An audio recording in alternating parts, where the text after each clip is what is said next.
Leone queens, right?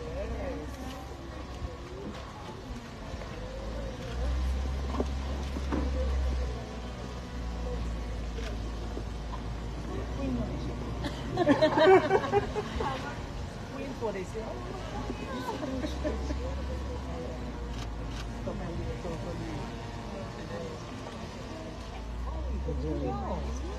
Yes. So you don't need to use the car. Sorry, your mom is not.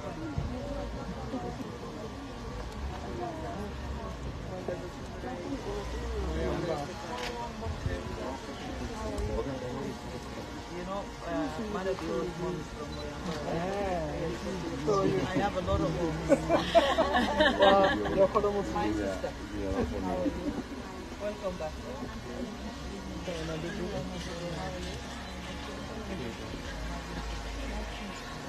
Kenema, the cover of Kingdom. USD.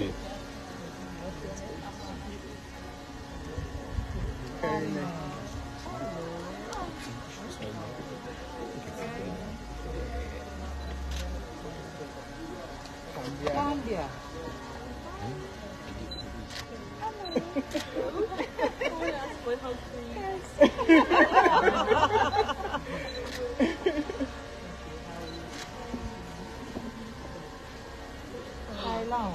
Welcome back. Talaba.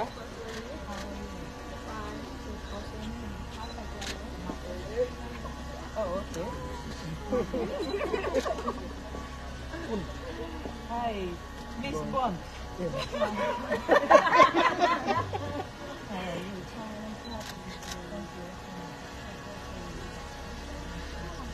Bombali.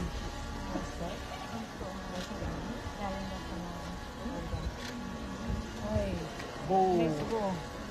Well done. Your name? Adele. Nice meeting you. I'm not kidding. You meant to be playing, you know. So you couldn't get more chance. Yeah.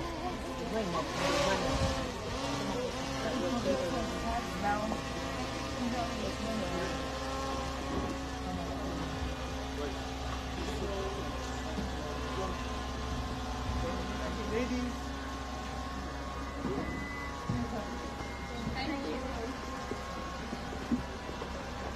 so we invited very impromptu, and it's a surprise for us that we were coming. I'm going to go, oh, I need to go so we can dress up. There is no surprise, but you will see me when you're all dressed up. I will try. We'll try. So, Madam First Lady is busy.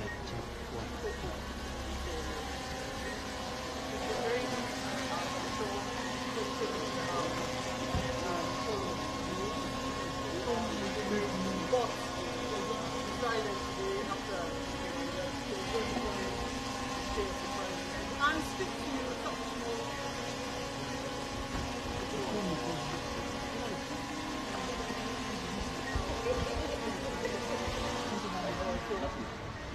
So to speak to you and to motivate you, to tell you about her own journey, she being in the entertainment industry as well, she being a beauty queen as well, and so you are able to interact with her, ask her questions, and see, you know, if there's anything you want to know from her, and she will be able to.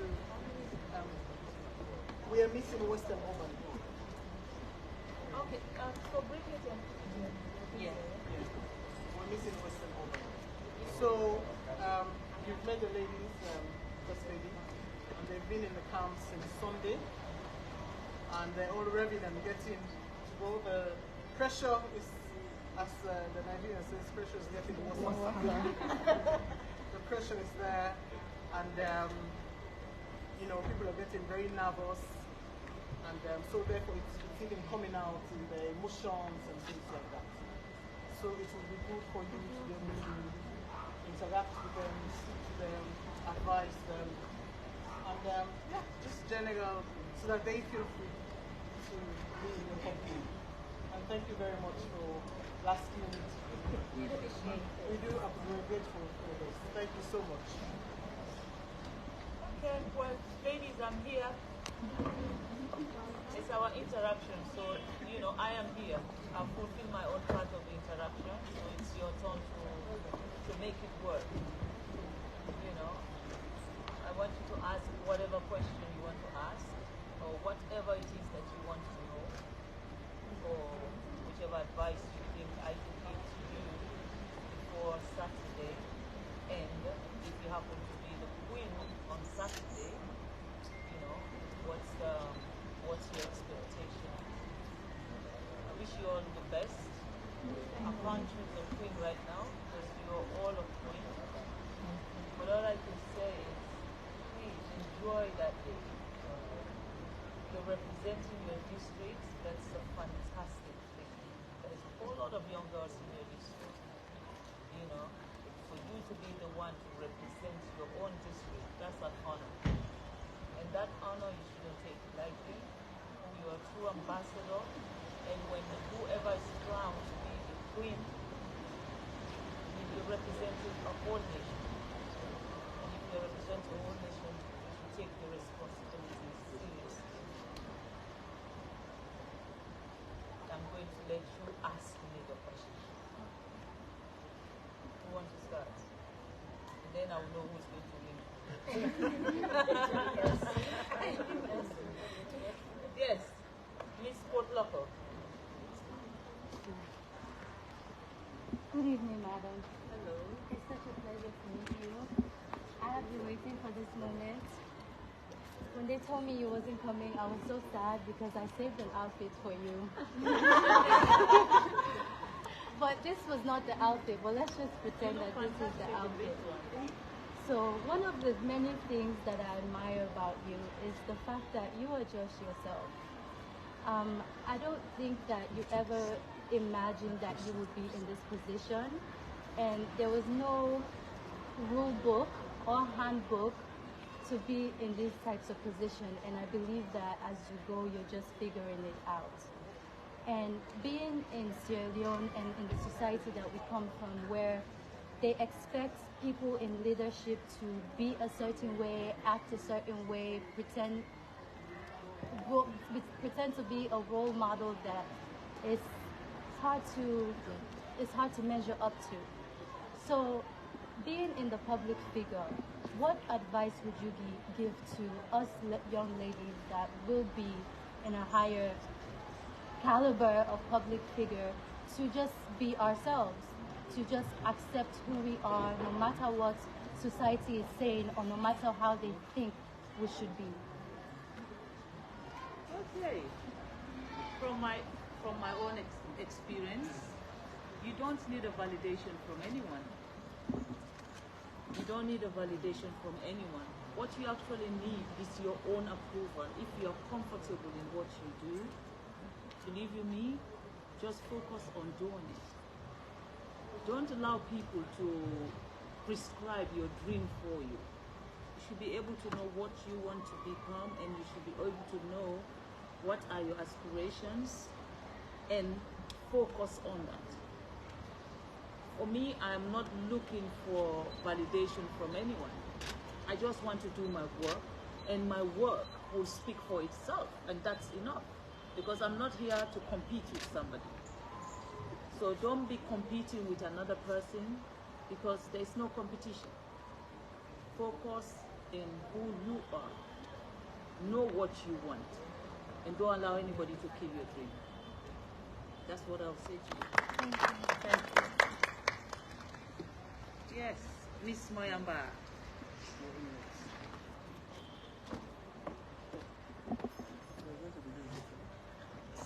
Sorry. Hello everyone, I am Daisy Abdullahi and I am Miss Moyamba. So I really want to know, because I'm someone who is passionate about self-knowledge, I want to know your story, like how you started to at this top that every young woman and girl aspire to be, and what really led you, what moved you to do the Hands Off Your Girls campaign. because it's something we really want to know. We just say hands off our guards, but we don't really know how it all came about. Thank you. Please have a seat. Thank you. You know, the Hands of Our Girls is somehow a personal story, because what people don't know, I'll focus on talking about rape. And everybody thinks the Hands of Our Girls is just about rape and, you know, just rape, but that's not the case. I have a belief in my head that early marriage in any form is a legalized form of rape, because a child cannot give consent. So for me, early marriage is rape. And because of that, and because I was a victim of early marriage, I was married off at the age of 12. You know, it is only by the grace of God that God said that man will not touch me. And you'll be surprised what saved my life. It was the war. When the war came, I refused to follow my family. I knew 100% if I'd followed my dad at that time, we go back to the Gambia, they would have shipped me off to this man. And you'll be surprised to know the man, what's the man's profession at the moment. He's an imam. So you know what would have happened? I'll be calling prayer in the mosque. You know? So that's what inspired me, because I actually know the feeling of being abused. I actually know the feeling of a child not having your own voice to speak up. I actually know the feeling of when people try to micromanage what you are supposed to be. And because I went through that at a very early age, that's why I'm very rebellious. Because I know that feeling. And when somebody tried to control me, somebody tried to cage me, somebody tried to change me from who I am, I become very rebellious. Because I just believe that you cannot force someone to do things if they don't want to do it. Your human right is your human right. So when I make the rape as a prominent side of the Hands of Our Girls, that complements early marriage. And that will also help in the reduction of infant and child mortality. That will also help in the reduction of HIV and AIDS. That will also bring a lot of awareness for fistula. So all of these things, they are interconnected into what the total look of Hands of Our Girls is that. I wanted to find a way to stop rape and stop early marriage, because if you join those two together, they are the biggest problem we have in this country. And that's the reason why you have a lot of teenage pregnancy. That's the reason why you have a lot of teenage death. That's the reason why we have fistula all over the place. That's the reason why we're talking about HIV and AIDS. These are the reasons. So instead of we just focus on solving the problem, let us solve the root cause. So for me, the root cause is rape and early marriage. Because early marriage, that child does not have even the understanding to say to this pedophile, who is an old man, can we go and do tests so I know you don't have a HIV/AIDS? That child don't have that privilege. And when that man have sex with that child, she does not have the privilege to say, oh, don't come inside me because I will be pregnant. Or if the man chooses not to use condom or something to protect the girl, she has no power in it. And if she becomes pregnant and not able to deliver that child, she ends up having fistula. So it's like you're victimizing a child over and over and over. And that's why I don't want to just concentrate on one problem. Put all of them together and call them Hands of Our Girls. That's what Hands of Our Girls is. Thank you. Good job. I'll come. Yeah? Yes. Go on.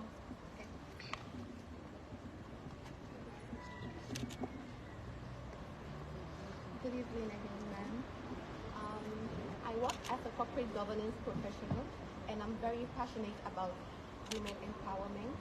With the President's 30% gender bill that was passed, although I work as a corporate governance professional, I can actually observe that there's still a gap in terms of financial inclusion and in terms of having women in decision-making positions. So as a First Lady, I wanted to know if you have plans of actually improving in that sector, because although we have a 30% gender bill which was passed, but going into meetings and having to see some certain things happening, I think there is still this gap that we have to bridge within that aspect. So I would like to know, what are your plans in improving in that area? Thank you.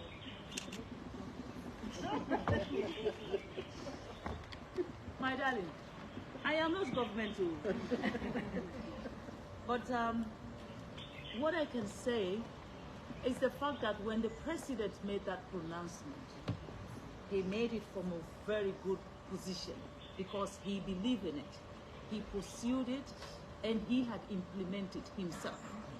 Today in Parliament, we have 30% of women in Parliament. That's because the president believed in that, and that's why we had a proportional election this time. The president has gone beyond 30% in terms of cabinet position. We're now at 38%.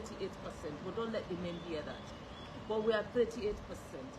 And I know the institutions you're talking about are the private sector. So with the private sector, they themselves will have to be ashamed of themselves and understand that if the president have made such a pronouncement and the president is implementing, they should also be role model and do the same thing.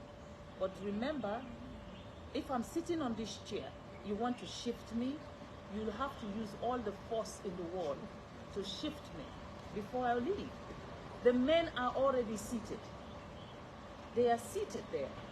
So it is for us women to now find a way to force ourselves and sit in those chairs and say, this is where I am. Or bring your own chair and sit there and say, I belong here too, because I am a woman who can also contribute to nation building.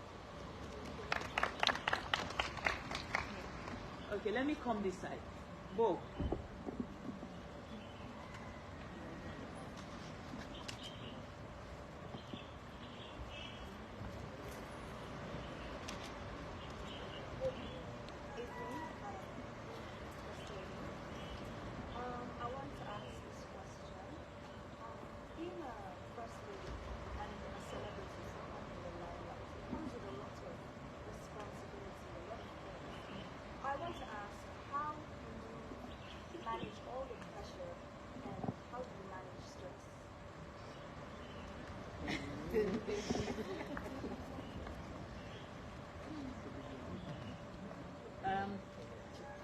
My dear, in my world, there is nothing called stress. In my world. You know why? Because I don't waste my time on things that don't matter. That's how I manage stress. If it doesn't concern me, I don't make it my business. And to say because you're first lady or you're a celebrity, you know, people say things about you that are not true. They upset you. But that should not stress you. Upset and stress are two different things. Stress is when you are now causing harm to your own health. And I refuse for anybody to give me any issue that will affect my health or that will cause me any kind of problem. Not possible, not in this world.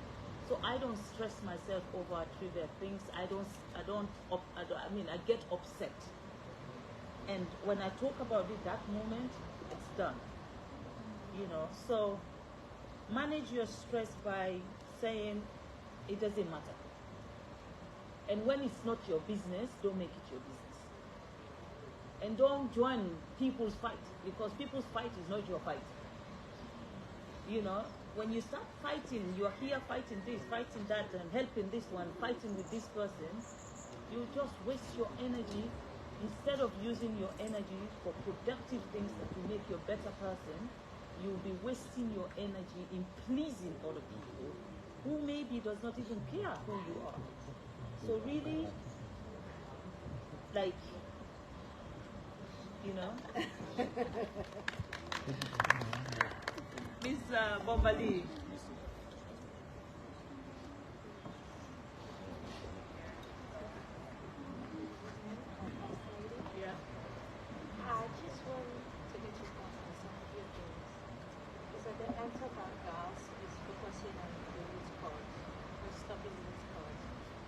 about the people that are already suffering from this sexual abuse. Because my platform is focusing on the mental health of women in class that have been sexually abused.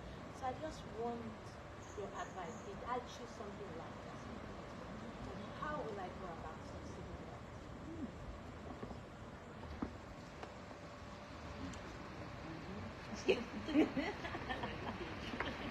Okay, so when you had the problem before, hands off our girls, it's still my problem. Because one thing I know is the fact that when a woman is raped or when a woman is violated and when a woman's dignity is taken away from her, she never forgets that day. And that never goes away. And with the success of the Hands Off Our Girls campaign, nationally and globally, I was able to go back to the United Nations and say to them, listen, we now have access to justice, which the United Nations passed. One day that will actually be a day for victims who before now did not have the voice to speak up and even feel like they still don't have justice. But then we can commemorate on that day and show to these victims that, look, we are not alone in this. We can stand with each other. So I went back to the United Nations and I presented a case to them and asked them to give the world a day. And last year, they gave me November 18, which is now a global day.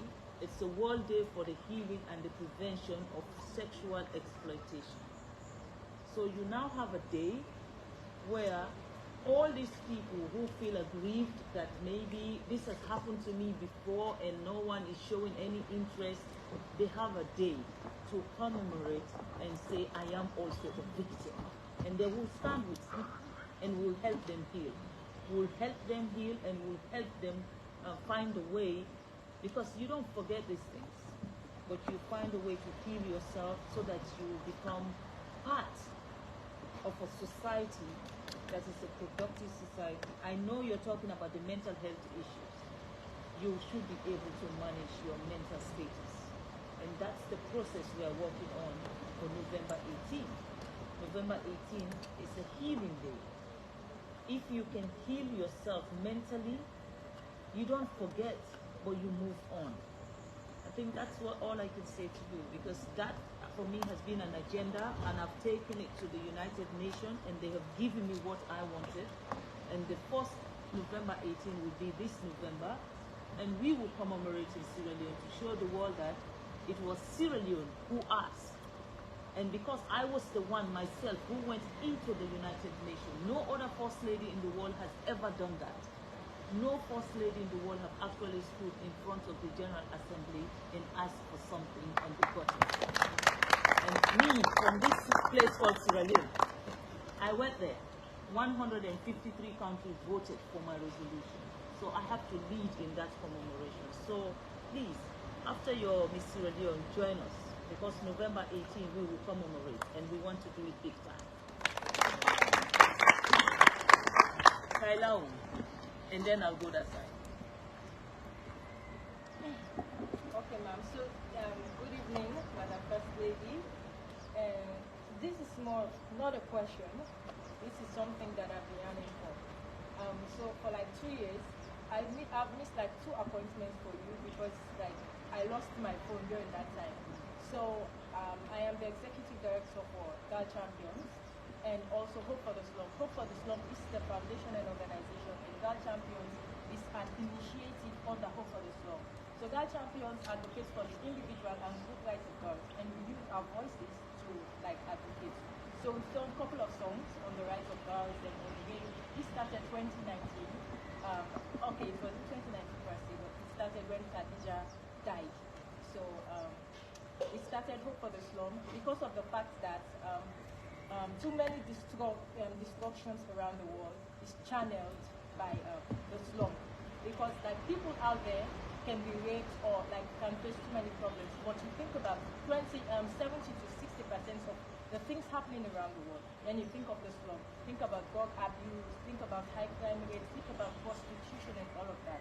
So that brought about the initiative and Hope for Girl Champions. So we wanted to work with you. So I am kindly asking if we can work with you.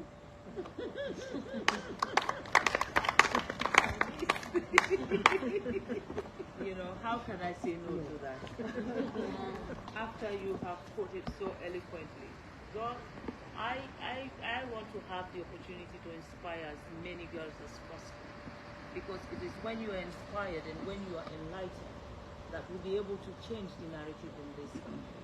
So yes, I would really love to know what your idea is, and after your program, if I'm able to sit with you, I don't want to promise publicly, but I want to assure you when I say something, I do them. Okay? No, but Loco, you have said something. So, Connor.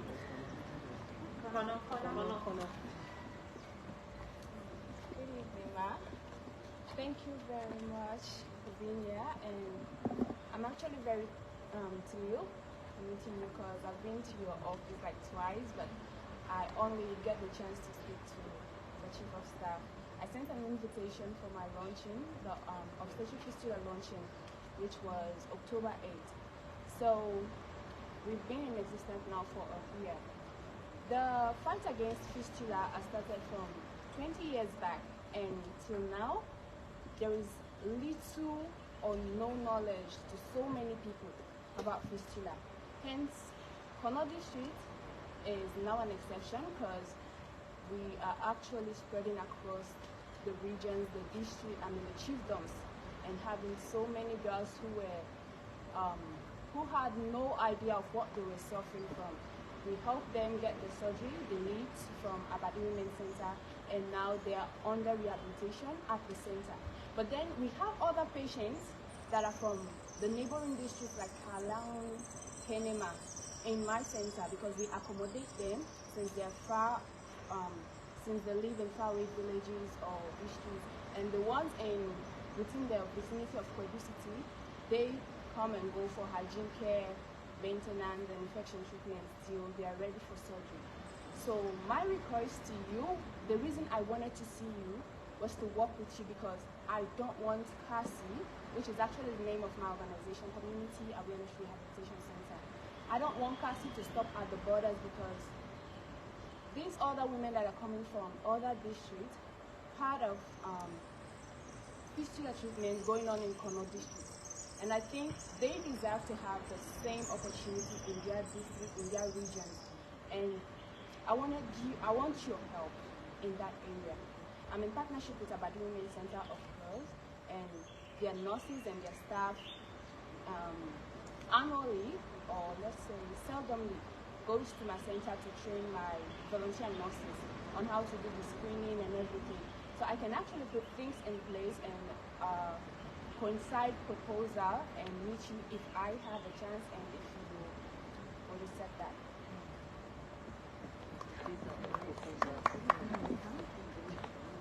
Okay, so I'm not a medical person. I hope you know that. Yes, I do. I am not a medical person, so I'm really not the right person to talk about history. But I know also that my voice matters. Yes, that's exactly what okay. I do. Yes. And fistula is also part of the Hands of Our Girls campaign. So the next 5 years, as I'm moving from the early marriage, because the early marriage now we need to change the law on child marriage in this country. And that is basically my main focus right now. And the moment we're able to do that, I now move on to fistula, HIV/AIDS, and the rest, because I have to finish all the pillars that are within the Hands of Our Girls. So people know it's not about rape alone or early marriage, but we definitely, I would love to understand more about it.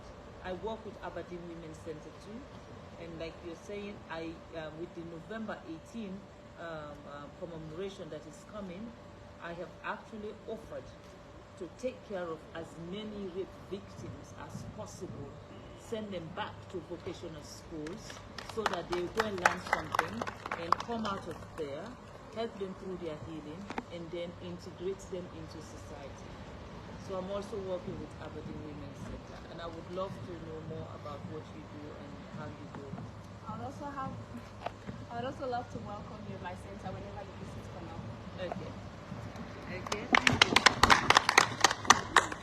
Miss Western Area Rural. Good evening, Madam First Lady. I'm Nancy, Miss Western Area Rural. I want to know how we met our able President, His Excellency, retired Brigadier Julius Maadabio. And also, my platform is on less privileged children. I want you up because I'm not fortunate to help them. I want you up, really. This evening, I was sick. I was actually sick. I was lying down. I told my friend, my roommate, to tell Auntie Ashley to tell the board of Sierraleone that I am not well. But I hear my friend talking, Madam Fatima Maada is coming. I was like, wow, I will meet the First Lady tonight. Thank you.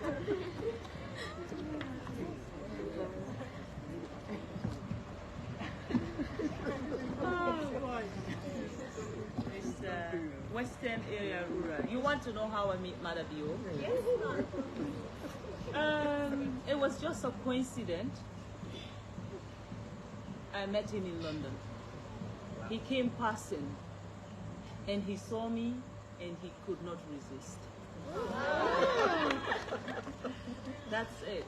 We met in London through a mutual friend, and we started talking, and we decided that we wanted to spend the rest of our lives together, and that's what we are going to do.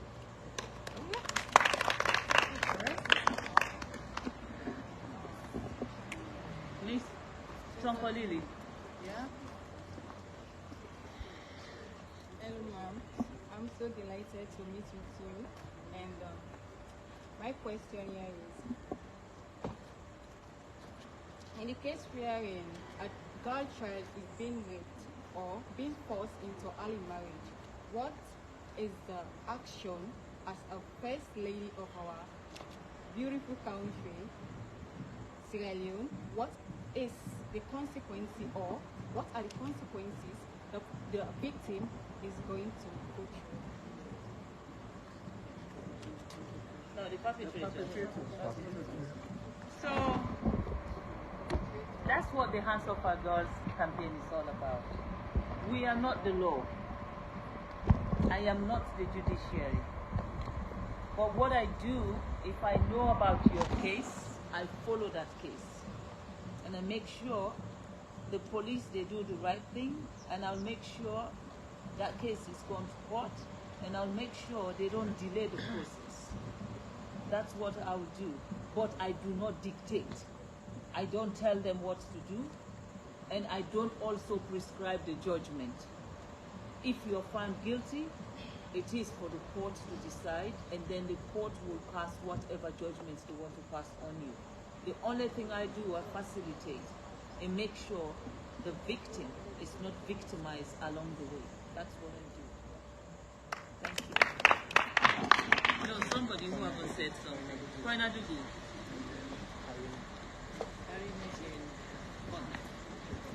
Good evening, First Lady. Gambia. Yes. Good evening, Madam First Lady. Actually, I want to meeting you finally. First of all, I want to thank you for changing the narrative. I believe for far too long, all our fathers wanted was a male child, and today you changed the narrative. So if you had each and every household, the only thing they will talk about is they wanted a male child, but now they say, I quote, before I born the president, make I born Madam First Lady Fatima Maada. So thank you for giving us the opportunity, for letting them know that girls too can do it. And again, thank you for inspiring me. For far too long, I actually wanted to talk about this. It's something that has been bothering me for quite a long time. You gave me the voice that I actually needed on something that has been eating me, and I was afraid to come out and say things like this. But with your Hands Off Our Girls campaign, and I believe it's a stepping stone towards everything that I am doing actually. So today, I'm talking about sexual violence. I was victimized when I was a child, but because of the trauma and all that comes with it, I was really afraid to even speak to my parents. But the moment you launch your house of answer page, I was able to talk to my dad about that. In short of inspiration. And you might not know, but it changed a lot of things in my life. Because the moment I spoke about that, I feel like I've been myself. Because for far too long, it has been inside me. I was not even happy because of the trauma. So thank you so much for giving me that. Maybe Google will not tell the planner is Google will tell you.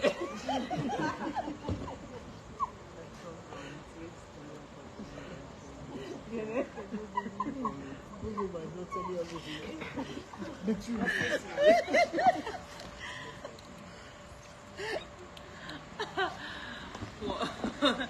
No, I think it's interesting. You know, but to stop this. I know you know I was born in Kono, right? Yeah, I was born in Kono, so I'm a bush woman. That's the fact. But believe you me, us from Kono today were very civilized.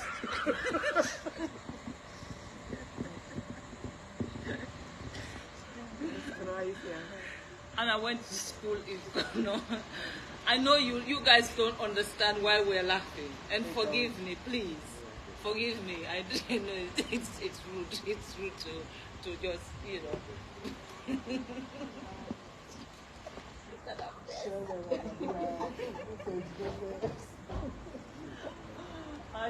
I went to school in Anzaru Girls in Kono, so that's basically shaped me.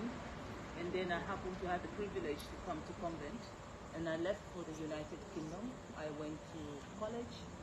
I went to Sodok College, and then I went to Roehampton Institute. I went to Civil University, and then I finally went to London College of Communication. So that has been my journey. At Sodok College and Roehampton Institute, I studied performing art. So I have a BA Honours in Performing Arts. When I went to London College of Communication, I have BA Honours in Journalism. So if you see, I know how to talk because I was trained to talk. Okay? And I'm sorry again why I was laughing. I am truly sorry. Please, it's just some funny thing that came up in my head and I needed to say the Google thing. Yeah, I'm sorry. But yeah, because I don't want to sit here and start telling you, oh, this is who I am, this is who I am, this is who I am, when you can actually just use your time and find out.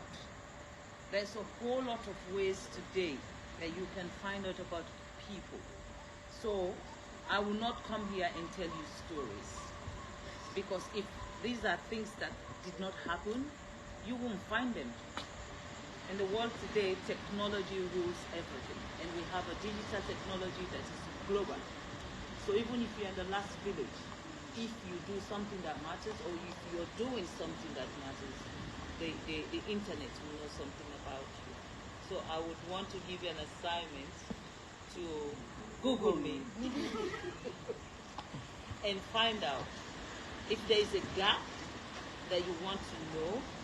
Then I'll make time to talk to you about it. But for me to give you a broader information, then we'll be here for the whole day. Yeah? Thank you. Miss Falaba.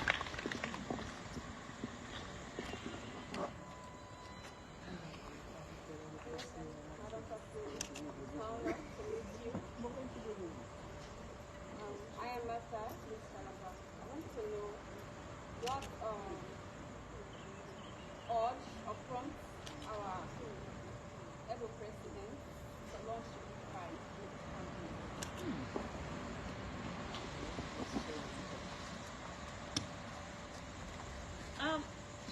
You know, when His Excellency, even when he was in opposition, he has a plan.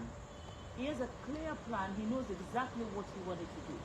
So in his first manifesto, he decided to focus on education because he believes that, you know, if we have an educated society, the young people are involved, the young people know what's going on, you know, you give them something to do with the free quality education. And of course, we saw how he changes the narrative about women and children in the country. He focuses on empowering as many women, change policies, change laws that makes a woman a better person in Sierra Leone. So with the Big Five now, women have the strength, women have the space, and women can actually accept and say, you know what, we are also part of this. So the Big Five is not for men. The Big Five is for everyone. So when you talk about agriculture, the women are supposed to be part of that because the women are actually leading when it comes to agriculture. When you talk about digitalization, when you talk about the public service reform, everything under the Big Five complements what he did the last 5 years. Because what he had done the last 5 years is collectively bringing them now and now say, from this point, let's move this to this, let's move this to this. So everybody now know which direction you need to go to. And you see him introduce the DSTI, DSTI, of course. You see him introduce a lot of innovations that will actually now help him when it comes to the Big Five. And he had just launched the agriculture part of the Big Five on Tuesday. And I believe that he's going to do the same for the rest, the remaining 4. But the agriculture really is for Sierra Leoneans to understand that we can feed ourselves if we can go back and grow what we eat and eat what we grow. So that's the idea. If every Sierra Leonean see agriculture fashionable, if every Sierra Leonean see agriculture not for old people, and when you turn your magazine, you need to see somebody who is a farmer and the person look like someone like you. That would be an inspiration. Have young people, a lot of young people involved in agriculture. Agriculture can make you an instant millionaire. But too many people don't know that. Too many people believe that, you know what, let me go and do business because through business I can make money, I can do, but agriculture, if you have a successful yield, you can become a millionaire instantly. So I'm advising all of you with your nice pedicures and manicures, look at agriculture as another avenue for you to be an entrepreneur, for you to be able to employ people. So you don't say, well, I'm not employed. You can actually be leading and employ as many people as possible, and you become your own boss. So I think that's the idea Maadabio is trying to do now. How do we get as many Sierra Leoneans as possible to be independent, to be self-sufficient through agriculture, to be the one making the decision, to be the one actually doing what this country needs to do, not government. The government, they are there, but government cannot bring the food and put on the table and tell you, open your mouth, let me feed you. But with your own agriculture, you can choose what you want to eat and at what time and what day you want to eat that. So that's the whole idea now, where we start to use our hands, we start to use our brains, we start to do the right thing. And through education, all of this can come true for all of us. So see, agriculture as fashionable. Please don't see it as old people's job. Okay? One.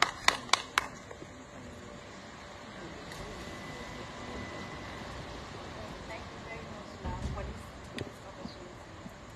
You know, Sierra Leone is rich and fertile, has the potential of, access and potential for great baskets of abundance. Yet our agricultural sector has numerous challenges we are facing right now. So I will be advocating for, I'll be advocating for the investment in agricultural practices, and also to ensure that no one goes to bed in our community, and no one goes to bed hungry in our community, and also for children to have access to nutritious food. But because I don't have that much support, I really want to work with you together. Let's sow the seed of, a more food secure future for one system. I'm the first lady of Sierra Leone. Well, I would would love to do it for Buns, but I'm the first lady of Sierra Leone. So I would want to do it for the whole of Sierra Leone. I was actually appointed as the champion for agriculture last 2 years. I have my own farm. I have a very big farm in Mashaka. And I do fish farming. I have chicken. So my vegetables, all my vegetables are grown in the farm. I don't buy vegetables anywhere. I grow my own food and I eat my own food. At least I know what is going in my body. Yeah? I would love to expand beyond that. But when you're talking about agriculture not funding, agriculture at the moment is the only sector that the president have announced what they will be giving them a year. Every other sector is waiting. But the president has already made a pronouncement that 10% of the GDP will go to agriculture. And I believe, just like the free quality education, Maadabio has put premium on agriculture. And we will see how that will change very soon. It's Mr. Talk and Do. So if he has said it, he is going to do it. And we're going to be behind it to make sure it is done. Okay? Candy? No. You haven't? No? Okay. Oh, give me the form. Good evening, Madam President. First of all, I want to say a very big thank you to the brother from Sierra Leone. It's a great pleasure for me to see you today. And this is not a question. I don't want to let you know that I like you so well. And I like you so well. I would love to be your mentor. Just don't say no, please.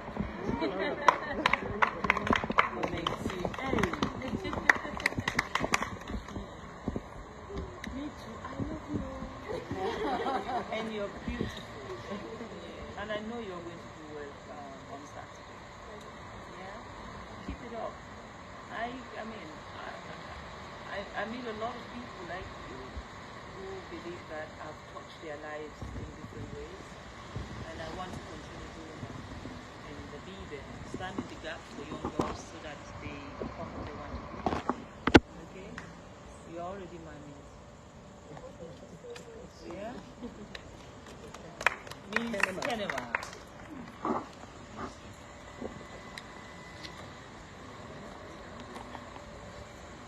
Good evening, ma'am.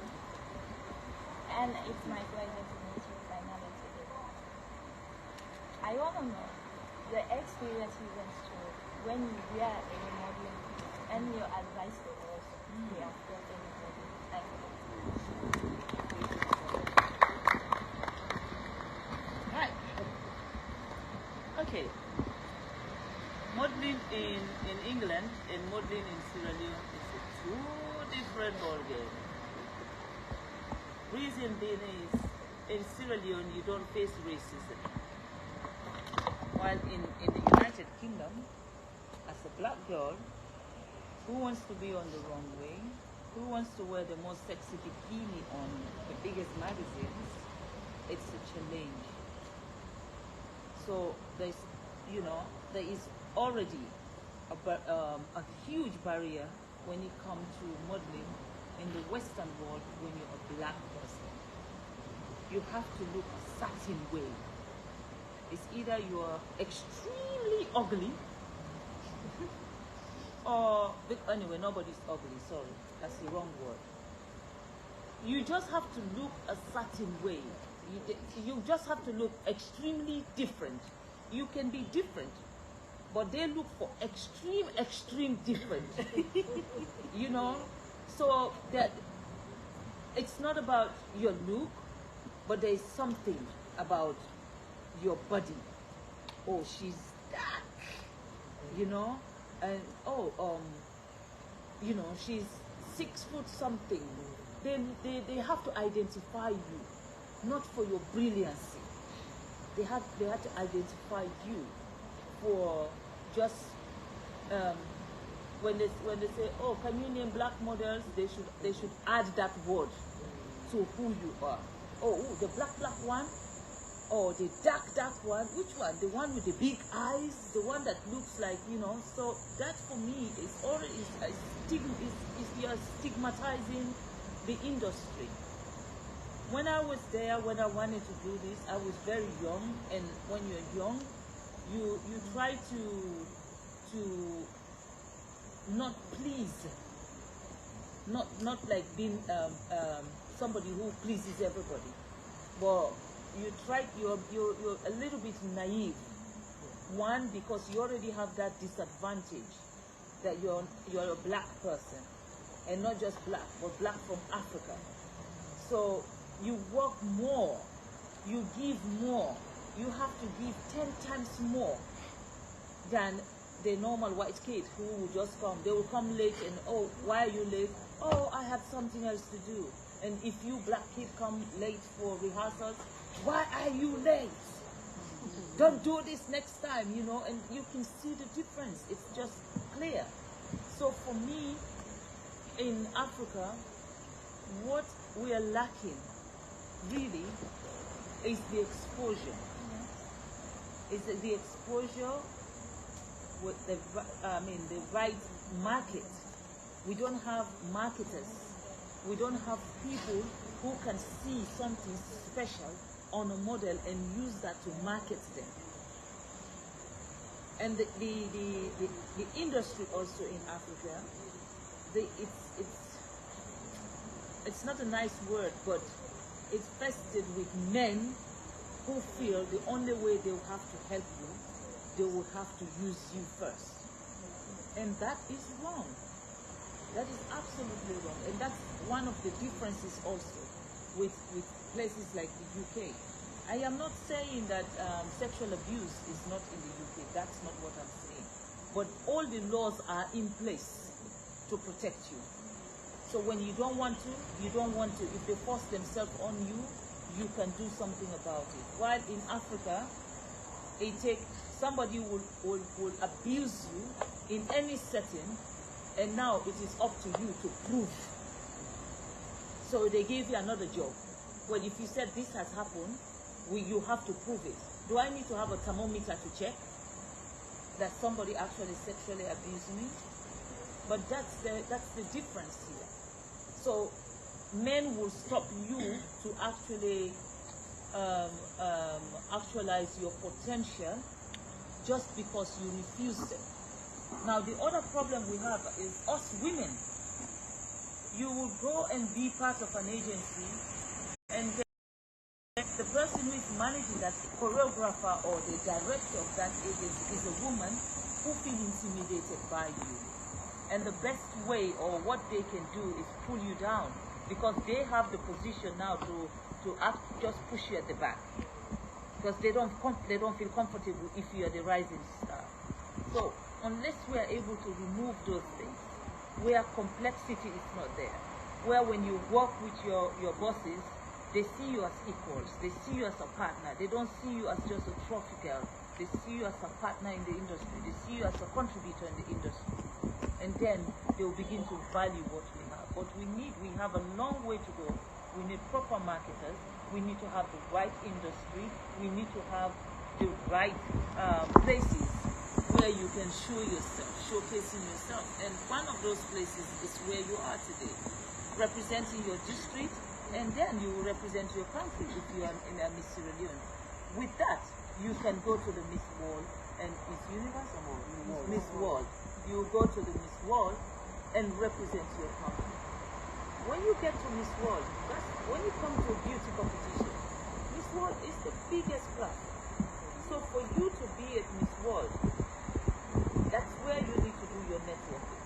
That is where you need to market yourself. That is where you really need to use the ability you have to exert, the exposure that you have and the platform that you have to sell yourself in a positive way. That would be my advice, and that is my own take. The way they treat models in Africa and the way they treat models in the West, it's totally different. For me, it was more of racism. But I was lucky, because the agency, I was working for a modeling agency called Christian Modeling Team. I was so lucky that it was only 2 black girls. And for them not to be seen as racist, they'll have to send one of the black girls to go anyway. And I'm always available. Do you know what I'm saying? So, if you see me in magazines, if you see, because I know a lot of people, when I say, well, I used to do bikini, I used to advertise for Marks and Spencer, wear the bikini suits, and you know how that sounds, right?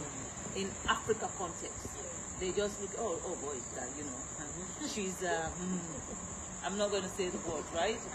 But when you have that kind of platform, that is huge. It's a big deal. You know, it is a big deal. When you're first lady, there's a lot of things that, okay, oh no, you can't do this, you can't do this. One day you visit me and I'll show you pictures.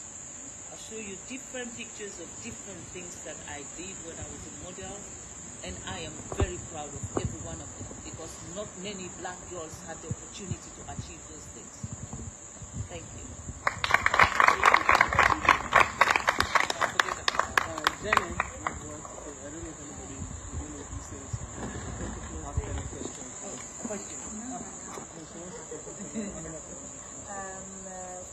Thank you very much for coming, Madam First Lady. It was an awesome surprise. And when they heard the siren, they couldn't believe it. And I was thrilled actually to say surprise.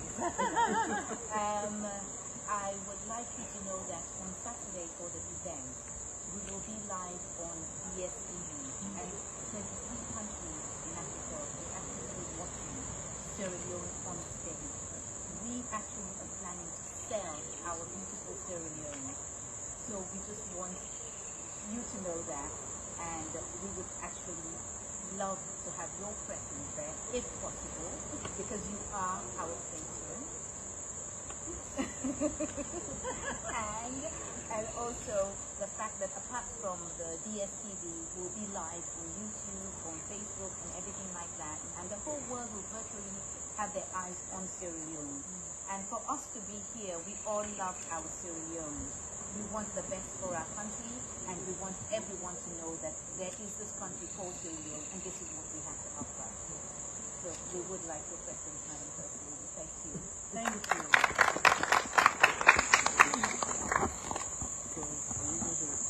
No.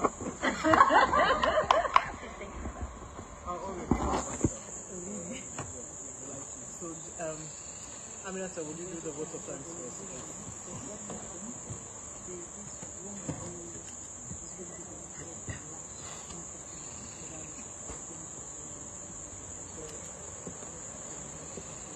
You good? Maybe I'll do my first vote.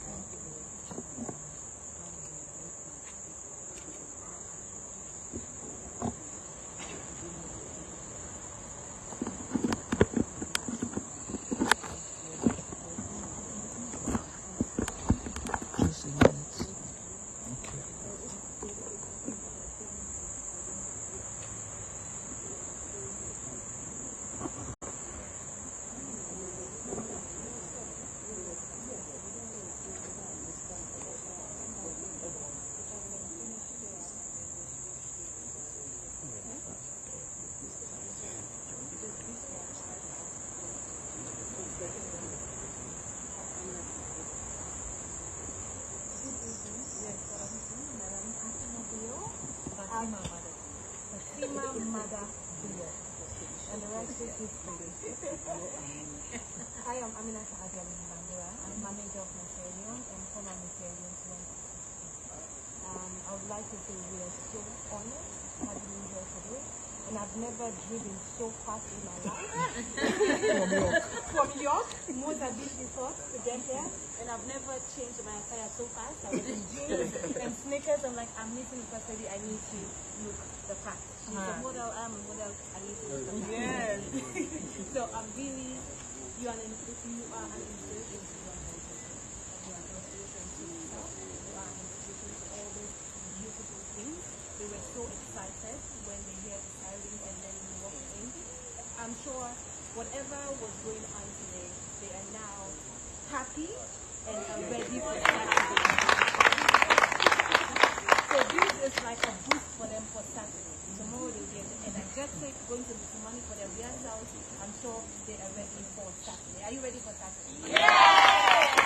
So, the board of Miss Leone is very grateful, and we are honored that you came here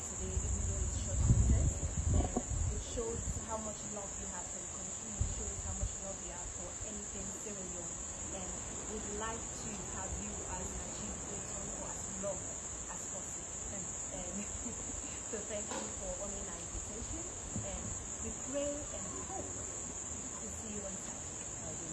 Thank you so much for being with me. Thank you, ladies. Like Dr. Taki said, it was short notice. She came to the office and she bullies me to be here. But I am very happy that I actually honored that.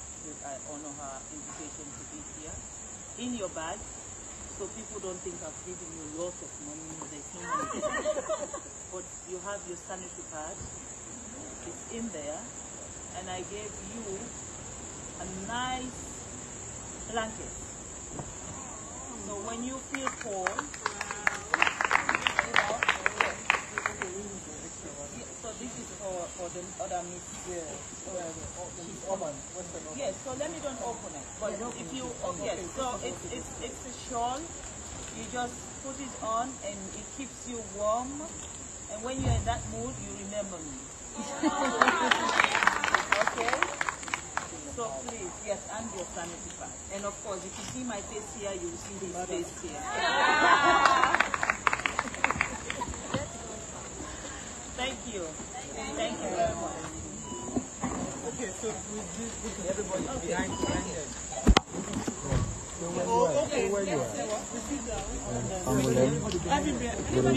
Good morning, good afternoon, wherever you are.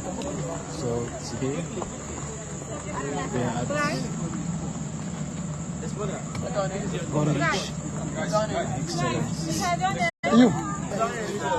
No, go bien.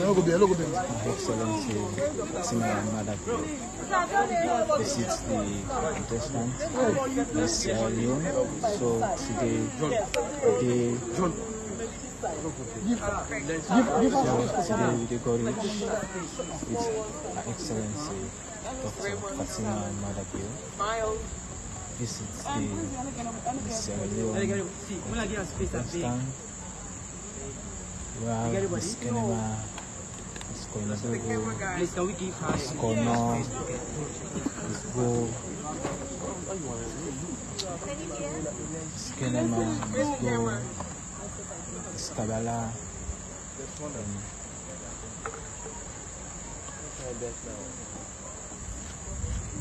Miss Bombs, they're all here to go.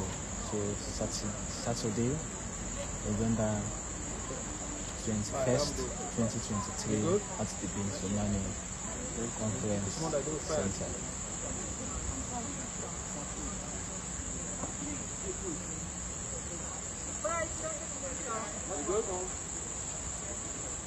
So, as Her Excellency Dr. Fatima Maada, they are visits the Miss Sierra Leone. Okay, thank you. Gorich, Swall, Kabbalah, Ujon, So we need to move quickly.